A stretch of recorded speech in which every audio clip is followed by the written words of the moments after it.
रामानंद विश्वकर्मा 6 अप्रैल 2023 को जब दुबई से गोरखपुर के गांव मल्हीपुर में स्थित अपने घर आया तो घर वालों की खुशियों का ठिकाना ही नहीं था। वह पूरे 2 साल 2 महीने के बाद लौटा था, इसलिए सबके चेहरे खुशी के मारे खिले हुए थे। कोई दौड़कर उसे बिस्कुट पानी ला रहा था तो कोई उसके हाथ से अटैची लेकर उसके कमरे में रख रहा था। घर वाले जानते थे कि वह सबके लिए कुछ न कुछ कीमती गिफ्ट जरूर लाया होगा, लेकिन झील सी गहरी एक जोड़ी आंखें पर्दे की ओट से छिपकर रामानंद को देख रही थी। उसे ऐसा लगा था जैसे उसे कोई पर्दे के पास खड़ा एक तक देखे जा रहा हो। पलटकर उसने जब पर्दे की ओर देखा तो वहां कोई नहीं था। फिर उसने सोचा कि ये उसका कोई भ्रम रहा होगा। वहां कोई खड़ा होकर भला उसे क्यों देखेगा? उसे मिलने भी तो आ सकता है। थोड़ी देर माँ बाप के पास बैठने और पानी पीने के बाद रामानंद उठकर अपने कमरे में चला गया, जहां उसकी पत्नी सीतांजलि, जिसे वह प्यार से सीता कहता था, वह उसके इंतजार में कब से पलके बिछाए बैठी थी। पर्दे की ओट से छिपकर वही पति को निहार रही थी। पति को देखते ही सीता का चेहरा खुशियों से खिल उठा था। वह इतनी खुश थी कि उसके मुंह से कोई बोल नहीं फूट रहे थे। रामानंद भी कम खुश नहीं था पत्नी को देखकर। सालों बाद दोनों का मिलन हुआ था। दरअसल शादी के 6 महीने बाद ही रामानंद पत्नी सीता को माँ बाप की सेवा के लिए घर पर छोड़कर दुबई कमाने चला गया था। उसने पत्नी से वादा किया था कि जब वह दुबई से लौट कर आएगा तो उसे भी विदेश अपने साथ ले जाएगा। बाकी जीवन के सुखी पल दोनों वही साथ बिताएंगे। घर में उस शाम रामानंद की पसंद का खाना बनाया था। लंबा सफर तय कर रामानंद भी घर पहुंचा था, इसलिए वह भी थककर चूर हो गया था। इसलिए बिस्तर पर लेटते ही खर्राटे भरने लगा। इधर सीता रसोई के काम में लगी रही। चौका बर्तन से निबटकर वह भी बिस्तर की ओर होली। एक नज़र बिस्तर पर ऐस रहे पति पर डाली और प्यार से उसके गाल को स्पर्श किया। वह हौले से मुस्कुराई, फिर वह भी सो गई। अगली सुबह यानी 7 अप्रैल की सुबह जब सीता की आंखें खुली तो देखा पति उसके पास बिस्तर पर नहीं था, तो उठकर बैठ गई। कमरे का दरवाजा भिड़ा हुआ था और सिटकनी खुली थी। बिस्तर पर बैठी सीता कुछ देर तक कुछ सोचती रही, फिर बिस्तर से उतरकर नित्य क्रिया में जुट गई। सुबह के 8 बज चुके थे। रामानंद अभी तक कहीं नहीं दिखा तो पत्नी सीता को चिंता हुई और उसने ससुर रामप्रीत से पति के बारे में पूछा। पापा जी, आपने उन्हें देखा है? क्या आपसे कुछ बोलकर कहीं गए हैं? आखिर इतना समय हो गया, वह कहे नहीं नजर नहीं आ रहे हैं। नहीं बहू, रामप्रीत ने आगे कहा, सुबह से मैंने रामानंद को घर से बाहर कहीं जाते हुए नहीं देखा। आखिर कहाँ चला गया? रामप्रीत के चेहरे पर परेशानी की लकीरें उभर आई थीं। पापा जी, पता करिए कहाँ गए वो। घबराओ मत बहू, ससुर ने आगे कहा। बरसों बाद लौटा है, कहीं बैठा यार दोस्तों के साथ गप्पे लड़ा रहा होगा। थोड़ी देर में आ ही जाएगा। ठीक है पापा जी, कहकर सीता रसोई की ओर बढ़ गई और सभी के लिए नाश्ता बनाने लगी। इधर रामप्रीत भी यह सोचकर हैरान हुए जा रहे थे कि सचमुच बेटा सुबह से कहीं नहीं दिख रहा है। न तो उसे कहीं घर से बाहर जाते हुए देखा और न आते हुए ही। आखिर वह कहाँ गया? वाकई ये तो चिंता वाली बात है।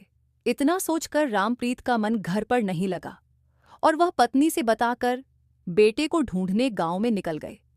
बेटे के जो भी दोस्त उन्हें रास्ते में मिले, सबसे वह बेटे रामानंद के बारे में पूछते, लेकिन किसी ने भी उनसे यह नहीं कहा कि वह उससे मिला है, बल्कि उन्हें तो यह भी पता नहीं था कि रामानंद दुबई से कब घर वापस आया है। बेटे के दोस्तों का जवाब सुनकर रामप्रीत हैरान रह गए कि बेटा न घर में है, न ही दोस्तों से ही मिला, तो वह गया कहाँ? यह सोचकर रामप्रीत का माथा चकरा गया था। रामप्रीत यही सोच रहे थे कि अब वो कहाँ जाएं और किससे बेटे के बारे में पूछे। तभी गांव का किशोर नाम का एक लड़का दौड़ता हुआ सीधा रामप्रीत के पास आकर रुका। उसके चेहरे के हाव भाव से ऐसा लग रहा था जैसे वह कोई जरूरी बात बताना चाहता है। किशोर ने उनसे कहा, चाचा चाचा। जोर जोर से हाँफते हुए दुबले पतले किशोर ने सामने दाईं और हाथ दिखाते हुए कुछ कहना चाहा। उधर तालाब। हाँ हाँ बेटा, क्या कहना चाहते हैं? थोड़ा सांस तो ले लो, फिर बताओ जो कहना चाहते हैं। रामप्रीत ने किशोर का ढांढस बंधाते हुए कहा। थोड़ी देर में जब वह सामान्य स्थिति में हो गया तो किशोर ने कहा, चाचा, गांव के बाहर वाले तालाब के किनारे एक लाश पड़ी है। वह लाश आपके बेटे रामानंद की है। क्या? चौंककर रामप्रीत बोले, मेरे बेटे रामानंद की लाश है? मुझे तेरे कहे पर विश्वास नहीं हो रहा है बेटा, ले चलो मुझे वहां जहां लाश पड़ी है। भला मैं आपसे मजाक क्यों करने लगा चाचा? जो मैंने देखा वही मैंने कहा। मेरी बातों पर आपको यकीन नहीं है तो खुद चलकर देख लीजिए, तब तो आपको मेरी बातों पर यकीन हो जाएगा। मैं झूठ नहीं बोल रहा। किशोर ने रामप्रीत को सफाई देते हुए कहा और उन्हें अपने साथ लेकर गांव के बाहर स्थित तालाब के पास गया। तालाब के किनारे लोगों का मजमा लगा हुआ था और तमाशबीन बनकर लोग पानी में तैर रही लाश देख रहे थे। भीड़ देखकर रामप्रीत का कलेजा जोर जोर से धड़कने लगा था। वह भीड़ को चीरते हुए सीधे तालाब के किनारे पहुंचे जहां लाश पड़ी हुई थी। लाश देखकर उनका शरीर थरथर कांपने लगा और वह धम से जमीन पर जा गिरे। मौके पर जमा भीड़ ने उन्हें संभाला और टांकर तालाब के पास से थोड़ी दूर लाकर बैठा दिया। रामप्रीत सिर पर दोनों हाथ रख बिलक बिलक कर रोने लगे। लाश उनके बेटे रामानंद विश्वकर्मा की ही थी। मौके पर जमा लोग उसकी तालाब में डूबकर मरने की बात कर रहे थे। ये सुनकर रामप्रीत हैरान थे कि बेटा जब घर में सो रहा था तो वह कब तालाब के पास आया कि उसकी पानी में डूबने से मौत हो गई। तमाशबीन लोग भी यही सोच सोचकर हैरान थे कि अभी तो कल ही विदेश से लौटकर आया था और कैसे, क्या हुआ कि इसकी मौत हो गई। पल भर में रामानंद की मौत की खबर घर पहुंच गई थी। जैसे ही ये खबर घर पहुंची वैसे ही घर में रोना शुरू हो गया और मातम छा गया। फौरन घर के और लोग भी भागते हुए मौके पर पहुंचे जहां जमीन पर रामप्रीत बिलक बिलक कर रो रहे थे। इस बीच भीड़ में से ही किसी ने इसकी सूचना गेड़ा थाने को दे दी थी। घटना की सूचना मिलते ही इंस्पेक्टर मदन मोहन मिश्रे, एसआई शिव प्रकाश सिंह, चौकी इंचार्ज पिपरौली आलोक राय आदि को लेकर मौके पर पहुंचे, जो कि थाने से करीब 5 किलोमीटर दूर दक्षिण दिशा में स्थित था। पुलिस ने लाश तालाब से बाहर निकलवाकर उसका निरीक्षण किया और जरूरी कार्रवाई पूरी कर वह पोस्टमार्टम के लिए बाबा राघव दास मेडिकल कॉलेज भिजवा दी। पुलिस ने मौके पर मौजूद मृतक रामानंद विश्वकर्मा के घर वालों से उसकी मौत के बारे में पूछा तो घर वाले कोई उत्तर नहीं दे सके कि उसकी मौत कैसे हुई। बस इतना ही बता सके थे कि 6 अप्रैल को बेटा विदेश से घर लौटा था और रात में खाना खाकर सोया। उसके बाद उसकी लाश तालाब में तैरती मिली। घरवालों का जवाब सुनकर इंस्पेक्टर मदन मोहन मिश्र के पैरों तले जमीन खिसक गई थी। वह सोचने लगे कि ऐसा कैसे हो सकता है कि घर में सोए व्यक्ति की करीब 1 किलोमीटर दूर लाश मिले। उन्हें मामला गंभीर दिखा और उसमें हत्या की बू आने लगी है, जबकि मौके पर मौजूद गांव वाले उसकी मौत पानी में डूबने से हुई बता रहे थे। रामानंद की मौत पूरी तरह रहस्य की काली चादर में लिपटी हुई थी। हत्या के शक के आधार पर इंस्पेक्टर मदन मोहन ने मौके की जांच पड़ताल की, लेकिन वहां ऐसा कोई संघर्ष का निशान नहीं मिला जिससे यह साबित हो सके कि मृतक ने हथियारों का कोई विरोध किया हो। खैर, लाश देखकर पुलिस किसी भी निष्कर्ष पर नहीं पहुंच सकी थी। पोस्टमार्टम रिपोर्ट आने के बाद ही मौत के सही कारण के बारे में पता लग सकता था। कागजी कार्रवाई करते करते दोपहर के 12 बजे गए थे। कागजी कार्रवाई पूरी करने के बाद inspector Madan Mohan police team के साथ थाने वापस लौट गए थे। मृतक रामानंद के पिता रामप्रीत विश्वकर्मा को भी थाने बुला लिया था। वहां उन्होंने उससे लिखित तहरीर ले ली थी ताकि जांच की कार्रवाई आगे बढ़ाई जा सके। अगले दिन यानी 8 अप्रैल 2023 को रामानंद विश्वकर्मा की पोस्टमार्टम की रिपोर्ट थाने पहुंच गई। इंस्पेक्टर मदन मोहन के टेबल पर पड़ी थी। रिपोर्ट पढ़कर इंस्पेक्टर मिश्र चौंके बिना नहीं रह सके थे, क्योंकि रिपोर्ट में मृतक की मौत गला दबाने से हुई बताई गई। मतलब बात शीशे की तरह साफ हो चुकी थी कि पानी में डूबने से रामानंद की मौत नहीं हुई थी, बल्कि रिपोर्ट में उसकी गला दबाकर हत्या की गई थी। पोस्टमार्टम रिपोर्ट आ जाने के बाद इंस्पेक्टर मदन मोहन मिश्र पूरी तरह एक्टिव हो गए और उसी दिन दोपहर में अपनी टीम को लेकर वह उसी जगह पहुंच गए जहां लाश पाई गई थी। वहां भी जांच में मौके से संदर्श के कोई निशान नहीं मिले। मतलब आईने की तरह साफ था कि हत्या कहीं और करके लाश को तालाब में फेंक दिया गया था। पुलिस मौके की जांच करके मृतक रामानंद के घर पहुंची और उस कमरे की तलाशी में जुट गई थी जहां घटना वाली रात वह सोया था। पुलिस ने कमरे की गहनतापूर्वक जांच की। जांच के दौरान बेड के नीचे से टूटी हुई प्रेगनेंसी किट, एक डायरी, एक फोटो और एक टूटा हुआ मोबाइल फोन बरामद हुआ। पुलिस ने इन सामानों को बतौर साक्ष्य अपने कब्जे में ले लिया था। पता चला कि वह मोबाइल मृतक का था। घर वालों से पूछताछ करने पर पता चला कि टूटा हुआ मोबाइल मृतक रामानंद का है। इससे एक बात तो स्पष्ट हो गई थी कि जो कुछ भी हुआ था इसी कमरे में घटा था।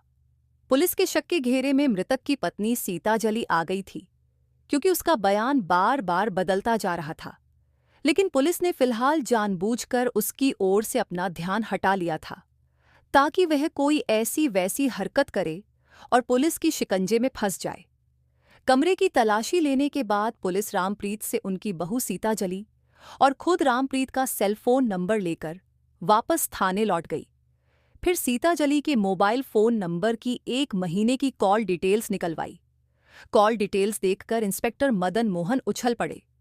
मृतक रामानंद की पत्नी सीताजली के फोन पर अक्सर एक ही नंबर से कॉल आता था और उसी नंबर पर इसकी ओर से भी कॉल की जाती थी। दोनों के बीच में घंटों घंटों तक बातें होती थी। यही नहीं, जिस रोज रामानंद घर में सोया था और रहस्यमय तरीके से उसकी लाश तालाब के किनारे मिली थी, उस रात भी उसी नंबर पर सीताजली ने करीब 8 बार बात की थी। इस बात ने पुलिस के शक को और पुख्ता कर दिया था कि पति की मौत में पत्नी का हाथ अवश्य है। यही नहीं, जिस नंबर से अक्सर सीताजली के फोन पर कॉल आती थी और कॉल जाती थी, पुलिस ने उस नंबर को भी खंगाल डाला। वह नंबर किसी बृजमोहन विश्वकर्मा के नाम पर आवंटित था, जो गोरखपुर जिले के ही खजनी थाना क्षेत्र के रामपुर पांडे का रहने वाला था। गुप्त रूप से पुलिस ने उसके बारे में जानकारी जुटाई तो पता चला वह शख्स मृतक के सगे बहनोई का छोटा भाई निकला। वह मुंबई में रहकर कमाता था। रिश्ते में सीताजली बृजमोहन की सल्हाज लगती थी। पुलिस छानबीन के दौरान मृतक के कमरे से डायरी और फोटोग्राफ बरामद हुआ था। उस डायरी में लिखी मजमून और फोटो ने रामानंद की हत्या होना और हत्या में पत्नी का शामिल होना दोनों साबित कर दिया था। पुलिस के पास सीताजली और बृजमोहन विश्वकर्मा को गिरफ्तार करने के लिए पर्याप्त साक्ष्य इकट्ठा हो गए थे। फिर देर किस बात की थी? 9 अप्रैल 2023 को पुलिस ने सीताजली को हिरासत में ले उससे कड़ाई से पूछताछ की तो उसने पल भर में ही अपना जुर्म कबूल कर लिया। उसने बताया कि पति की हत्या उसने अपने प्रेमी बृजमोहन विश्वकर्मा और उसके दोस्त अभिषेक चौहान के साथ हत्या करने के बाद बृजमोहन लखनऊ तो अभिषेक मध्य प्रदेश फरार हो गया। इंस्पेक्टर मदन मोहन मिश्र ने केस के खुलने की जानकारी सस्प गौरव ग्रोवर और एसपी नॉर्थ मनोज अवस्थी को बताई तो दोनों अधिकारियों ने फरार दोनों आरोपियों को पकड़ने के लिए पुलिस की 2 टीमें गठित की। एक टीम को लखनऊ तो दूसरी टीम को मध्य प्रदेश रवाना कर दिया। लखनऊ के गोमती नगर से पुलिस ने बृजमोहन विश्वकर्मा को गिरफ्तार कर अदालत में पेश कर ट्रांजिट रिमांड पर लेकर 11 अप्रैल को गोरखपुर ले आई। उसी दिन शाम 4 बजे पुलिस लाइन के मनोरंजन कक्ष में सस्प गौरव ग्रोवर ने एक पत्रकार वार्ता आयोजित कर पत्रकारों को इस केस के खुलासे की जानकारी दी। पुलिस पूछताछ में रामानंद विश्वकर्मा की हत्या की जो कहानी सामने आई वह इस प्रकार निकली। 30 वर्षीय रामानंद विश्वकर्मा मूल रूप से उत्तर प्रदेश के गोरखपुर जिले के थाना गेड़ा के मल्हीपुर गांव का रहने वाला था। पिता रामप्रीत विश्वकर्मा के 3 बच्चों में 2 बेटे और एक बेटी थी। रामानंद दूसरे नंबर का था। बेटी रंजना सबसे बड़ी थी और मंझले रामानंद से छोटा एक बेटा और था। यही रामप्रीत का खुशहाल परिवार था। रामप्रीत किसान थे, खेती बाड़ी करके अपने परिवार का भरण पोषण करते थे। खैर, बेटी सयानी हो चुकी थी। उन्होंने बेटी के लिए योग्य वर तलाशना शुरू कर दिया था। उसकी शादी खजनी थाना क्षेत्र के गांव रामपुर पांडे में कर दी थी। उसके बाद साल 2020 के सितंबर में गोरखपुर के चिलुआ ताल की रहने वाली सीतांजलि के साथ मंझले बेटे रामानंद की शादी कर एक और बड़ी जिम्मेदारी से मुक्त हो गए। अब बचा था एक छोटा बेटा, तो वह अभी पढ़ रहा था। इसलिए उसकी तरफ उनका कोई खास ध्यान नहीं था। सीतांजलि बहुत सुंदर थी, शारीरिक रूप से भी।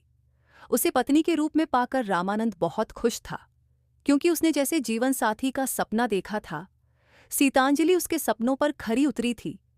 ऐसा नहीं था कि सपने सिर्फ रामानंद नहीं देखे, बल्कि सीतांजलि ने अपने मन में जिस राजकुमार की छवि उकेरी थी, वह रामानंद ही था। यानी पति पत्नी ने एक दूसरे को लेकर जो सपने देखे थे, उनके वह सपने पूरे हो चुके थे। दोनों एक दूसरे को जीवन साथी के रूप में पाकर फूले नहीं समाये थे। वह पत्नी को सीता कहकर पुकारता था। जिन दिनों रामानंद की शादी हुई थी, उन दिनों रामानंद कोई नौकरी चाकरी नहीं करता था। ऐसा नहीं था कि निकम्मा अथवा आलसी था, बल्कि उसका सपना विदेश में रहकर नौकरी करना था और परिवार को अपने साथ रखना था। इसके लिए उसने अपना पासपोर्ट बनवा रखा था और वीजा के लिए कानूनी प्रक्रिया शुरू कर दी थी। फरवरी 2021 में रामानंद विश्वकर्मा दुबई नौकरी करने चला गया। वह नई नवेली पत्नी को छोड़कर विदेश चला तो गया, लेकिन उसका मन पत्नी सीतांजलि के पास ही रह गया। उसकी याद में वह दिन रात तड़पता था। उधर सीतांजलि जब भी बिस्तर पर लेटती थी, पति का खालीपन उसे काटने को द्वारता था। अभी तो उसने पति को भरपूर निगाहों से देखा भी नहीं था। उसकी मेहंदी का रंग हथेली से उतरा भी नहीं था कि पति उसे विरह की अग्नि में जलता हुआ छोड़ चला गया था। रामानंद की जब शादी हुई थी, तब उसकी शादी में उसके बहनोई का छोटा भाई बृजमोहन विश्वकर्मा भी आया था। जयमाल के दौरान सीतांजलि सज संवरकर दुल्हन के रूप में जब स्टेज पर आई थी, उसकी मोहिनी सूरत देखकर बृजमोहन मुग्ध हो गया था। बहुत देर तक वह उसे एक तक निहारता ही रहा। ये जन्नत की किसी हूर से कम नहीं लग रही थी, लेकिन वह तो किसी और की अमानत थी। वह हाथ मलता रह गया था। फिर यह सोचकर निश्चिंत हो गया था कि वहां आएगी तो साले के घर ही न, फिर आगे क्या करना होगा सोचा जाएगा। उस दिन से बृजमोहन सलहज सीतांजलि का दीवाना हो गया था। फिलहाल उसने अपनी चाहत को अपने सीने में दबाए रखा और वक्त का इंतजार करने लगा था। चूंकि बृजमोहन का भाई के साले रामानंद की पत्नी के साथ मजाक का रिश्ता था ही, और इसी के चक्कर में उसका साले के घर आना जाना कुछ ज्यादा ही बढ़ गए भाई की। ससुराल जब भी वह आता था तो सीतांजलि के पास ज्यादा वक्त बिता था। ये बात रामानंद को अच्छी नहीं लगती थी, लेकिन संकोची स्वभाव का रामानंद मना भी नहीं कर पा रहा था। अलबत्ता पत्नी को ही डांटता था। पति के इस व्यवहार से सीता, जबकि उसके दिल में न खोट थी और न ही मन में मैल। बृजमोहन जब भी साले रामानंद के घर आता था, तब पति पत्नी के बीच तीखी नोक झोंक हो जाती थी। उसे शक था कि पत्नी के साथ बृजमोहन का टांका भिड़ा हुआ है, जबकि उसकी ओर से ऐसी कोई बात था किचर में खिले कमल के समान वह पवित्र थी। उसके मन मंदिर में पति की ही मूरत बसी थी। लेकिन जब पति ने उस पर ज्यादा ही शक करना शुरू किया, तो उसे पति से जैसे चिढ़ हो गई। वह उसके मन से उतर गया और उसका आकर्षण बृजमोहन की ओर बढ़ गया। इसी बीच रामानंद दुबई कमाने चला गया था। पति के घर से जाते ही बृजमोहन का रास्ता खुल गया था। कहने को तो वह दिल्ली की एक प्राइवेट कंपनी में इंजीनियर की नौकरी करता था, लेकिन उसका अधिकांश समय सीतांजलि की बाहों में बीतता था। जैसे इश्क और मुश्क छिपाए नहीं छिपता, वैसे ही सीतांजलि और बृजमोहन का रिश्ता भी नहीं छिप सका। भले ही पति बाहर चला गया था, तो क्या हुआ? घर पर उसके सास ससुर रहते थे। उनकी आंखों पर गांधारी वाली पट्टी बंधी थी। उन्हें सब दिखता था और वे सब समझते थे। उन्होंने बहू को समझाया भी था कि पतन के जिस रास्ते पर वह चल पड़ी है, वहां बदनामी के सिवाय कुछ नहीं मिलता है। घर परिवार की इज्जत की खातिर घिनौना खेल खेलना बंद कर दे। लेकिन ससुर की बात सुनकर बहू के कान पर झूतक नहीं रेंगी थी। बृजमोहन और सीतांजलि की मोहब्बत शबाब पर थी। प्यार में दोनों इस कदर अंधे हो चुके थे कि उन्हें सिवाय मोहब्बत के कुछ भी नहीं दिखता था। दोनों ने साथ जीने मरने की कस्में भी खा ली थी और यह भी फैसला कर लिया था कि उनकी मोहब्बत के बीच में जो भी रोड़ा आएगा, उसे हमेशा हमेशा के लिए रास्ते से हटा दिया जाएगा, चाहे पति ही क्यों न हो। इधर बहू सीतांजलि की घिनौनी कर्तृत्वों की वजह से गांव समाज में रामप्रीत की थू-थू हो रही थी। उनके समझाने का बहू पर कोई असर नहीं हो रहा था। अब पानी सिर के ऊपर बहने लगा था तो पूरी बात उन्होंने बेटे रामानंद को बता दी। पत्नी की बदचलनी की कहानी सुनकर रामानंद का खून खौल उठा था। उसने वहीं से फोन पर सीतांजलि को सुधर जाने की नसीहत दी और न सुधरने पर इसका बुरा अंजाम भुगतने को भी डराया। लेकिन वह कहा पति से डरने वाली थी। पति जितना उसे गालियां देता था, डराता धमकाता था, वह उतनी ही प्रेमी बृजमोहन के करीब बसे खाना होगा और 6 अप्रैल को शाम तक घर पहुंच आएगा। उसके बाद जो निर्णय लेना होगा वही ऑन द स्पॉट लेगा। सीतांजलि ने जब से पति के वापसी की बात सुनी थी, उसकी आंखों की नींद और दिल का चैन उड़ गया था। इस बारे में उसने अपने प्रेमी बृजमोहन को बताया। अब कोई उपाय करो, वह विदेश से वापस लौट रहा है। तुमसे बिछड़कर मैं जिंदा नहीं रह सकती, मैं तुम्हारे बिना मर जाऊंगी।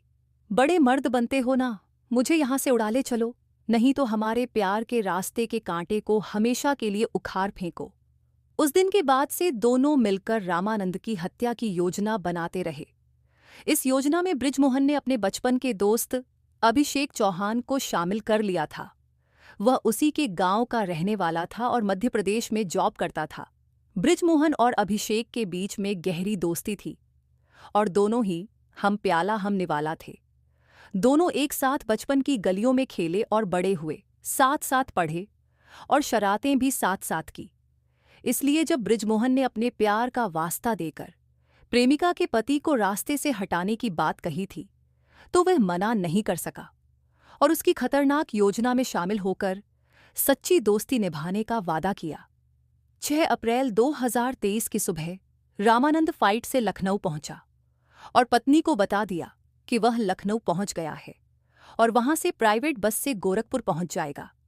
सीतांजलि ने यह बात बृजमोहन को बता दी कि पति फला नंबर की बस में सवार है और लखनऊ से घर आ रहा है। बृजमोहन अपने साथी अभिषेक चौहान के साथ लखनऊ में ही रुका था। इसकी योजना थी रामानंद को लखनऊ में ही मौत के घाट उतार दे ताकि किसी को उस पर शक न हो। पते की बात तो यह थी, कुछ दिनों की छुट्टी लेकर बृजमोहन दिल्ली से गोरखपुर घर आया था। घर आना तो सिर्फ एक बहाना था, असल बात प्रेम की राह के कांटा बने रामानंद को हटाना था। 5 अप्रैल 2023 को घरवालों से बृजमोहन तथा अभिषेक यह कहकर घर से निकले कि वह अपने नौकरी पर वापस लौट रहे हैं। दिल्ली नौकरी पर जाने की बजाय दोनों लखनऊ रुक गए और रामानंद के आने का इंतजार करने लगे थे। खैर, जिस प्राइवेट बस में रामानंद सवार था, उसी बस में सामने वाली सीट पर बृजमोहन और अभिषेक हुलिया बदलकर बैठ गए थे ताकि रामानंद उसे पहचान न सके। दोनों ने बस में ही उसे मारने की कई बार कोशिश की, लेकिन वे अपने इरादों में कामयाब नहीं हो पाए और लखनऊ से गोरखपुर पहुंच गए। इधर सीतांजलि पति की मौत की खबर सुनने के लिए उतावली हुई जा रही थी कि कब उसका प्रेमी फोन करके उसे ये अच्छी खबर सुनाए। दोपहर 1 बजे के करीब जैसे ही बृजमोहन का फोन आया, सीतांजलि बड़ी उत्सुकता से फोन झपटकर कान से सटाकर बोली, क्या हुआ? फोन करने में इतनी देर क्यों लगा दी? क्या करूं? बात ही कुछ ऐसी है। रोहान सी आवाज में बृजमोहन ने कहा, मुझे पहेलियां मत बुझाओ। क्या हुआ? साफ साफ बताओ, टारगेट पूरा हुआ कि नहीं? नहीं, टारगेट पूरा नहीं हुआ। बस में इतनी सवारियां थी कि कहीं मौका ही नहीं मिला टारगेट पूरा करने के लिए। बृजमोहन सफाई देते हुए बोला, कोई बात नहीं, बाजी अभी भी हमारे हाथ में है, शिकार तो जरूर बनेगा वो हमारा। कहकर उसने कॉल डिस्कनेक्ट कर दी। सीतांजलि खुद के हाथों खुद का सुहाग मिटाने की जिद पर अड़ी थी। उसने तय कर लिया था कि पति को मौत देनी है तो देनी है, विधवा बनना है तो बनना है। इसके लिए उसने पहले कई तैयारियां कर रखी थी। इधर बृजमोहन और अभिषेक बस से गोरखपुर उतर गए और टेम्पो से सहज नवाजा पहुंचे, जो प्रेमिका के घर से 3 से 4 किलोमीटर की दूरी पर स्थित था। इधर रामानंद सही सलामत घर पहुंच गया था। खाने में सीतांजलि ने रात में मटन पकाया था। उसने अपने हिस्से का खाना निकालकर बाकी पूरे खाने में नींद की 6 गोलियां बारीक पाउडर बनाकर मिला दी और वही खाना पति, सास, ससुर और देवर को खिला दिया। खाना खाने के कुछ ही देर बाद सबके सब नींद की आगोश में समा गए थे। रामानंद भी अपने कमरे में जाकर खर्टी भरने लगा था। सीतांजलि ने पति को हिला डुलाकर देखा। वह बेसुध बिस्तर पर पड़ा हुआ था। उसे जब पूरा यकीन हो गया कि वह गहरी नींद में है, तो उसने प्रेमी बृजमोहन को घर आने के लिए फोन किया। प्रेमिका का फोन आते ही बृजमोहन दोस्त को साथ लेकर पैदल ही चल दिया और घर के पीछे से साड़ी के सहारे दोनों छत पर होते हुए दबे पा कमरे में पहुंचे। उस समय रात के यहीं कोई 11 बज रहे थे। फिर क्या था? सीतांजलि ने अपना दुपट्टा प्रेमी बृजमोहन की ओर बढ़ाया। दुपट्टा संभालते हुए बृजमोहन ने नफरत से रामानंद को देखा। उसका नथुना गुस्से से फूल पिचक रहा था। सीतांजलि ने दोनों हाथों से पति के दोनों पैर काबू किए तो अभिषेक ने उसके सीने पर सवार होकर अपने मजबूत हाथों से उसके दोनों हाथ जकड़ लिए। तभी बृजमोहन उसके गले में दुपट्टा डालकर कस दिया। थोड़ी देर में उसके प्राण पखेरु उड़ गए। तीनों मिलकर उसे मौत के घाट उतार चुके थे।